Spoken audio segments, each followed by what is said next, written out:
Champion Trish Stratus joining me live in the interview you'll see only on Showbiz Tonight. The SmackDown on the WWE's Monday Night Raw, and we do mean smack. Look at some of this footage. It's unbelievable. The former fitness model and pre-med student is the reigning champ of the WWE's Divas, and this weekend she's going to put her golden belt up for grabs in WrestleMania 22. She'll probably tell me nobody's taking it away from her. Welcome, Trish. Nice to have you here on Showbiz Tonight. Thank you. Thanks for having me. Looking at some of that footage we were just rolling as I was introducing you here, that's gotta hurt. Ouch. Come on. No, not at all. I mean, it might hurt for some, but some people... Oh, yeah, right. No, come on. A couple of bruises covered up by makeup, maybe? Oh, you can see that? Yeah.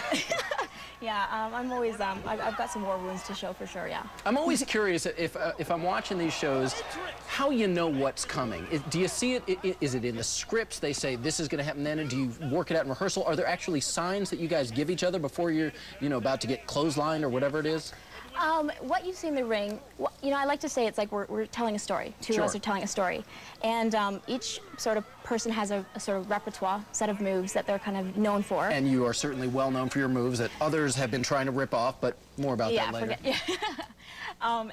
So we kind of just, it turns into a dance kind of. We kind of like, she does her part, I do my part, and it turns into the dance, which is a little, violent and hurts sometimes. I was going to say. But it tells a beautiful story. Occasionally, beautiful story, along with an elbow in the jaw every now and then. And usually, the great ending is usually me getting my hand raised, things like that. So here you are, sitting on my couch. You are the female WWE champion. Is this something that you were fantasizing about as a kid? I know you had a different path that you were originally on, but when you were a kid, was there some sense that this might happen in your life? Were you wrestling with your friends?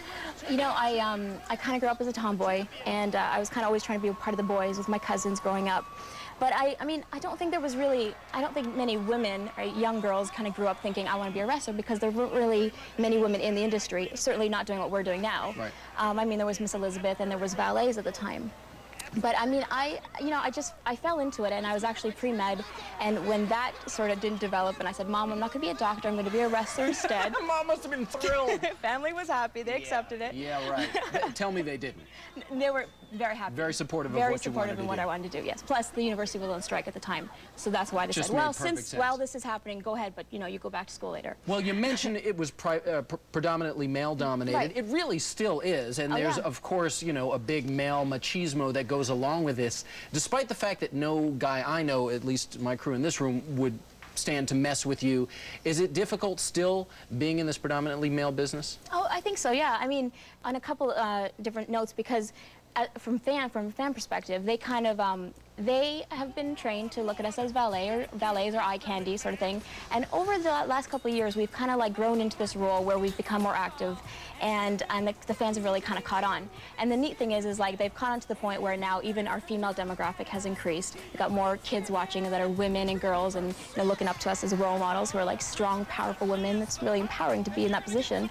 And it's just a neat time for us right now, because we have more women than ever that are wrestling, and we have characters and storylines developing, just for the women. So but what about the work environment with the actual other male wrestlers or the male employees of the WWE? We're kind of just one of the boys, it's like we're one big family. So that's really it. It's still, you mentioned you were kind of a tomboy growing up. It still sort of falls into that mode. Absolutely, yeah. And we're all kind of we have the same goals. We're going out there to entertain the crowd every single week, and we're on the same tough road schedule, 250 days a year sometimes, and we're away from our friends and family, and we get it. So we're all in that same thing where you can relate to each other, and that's why it becomes this great family environment. Well, WrestleMania 22, we're going to see it all happening this coming weekend. Have you seen the script yet?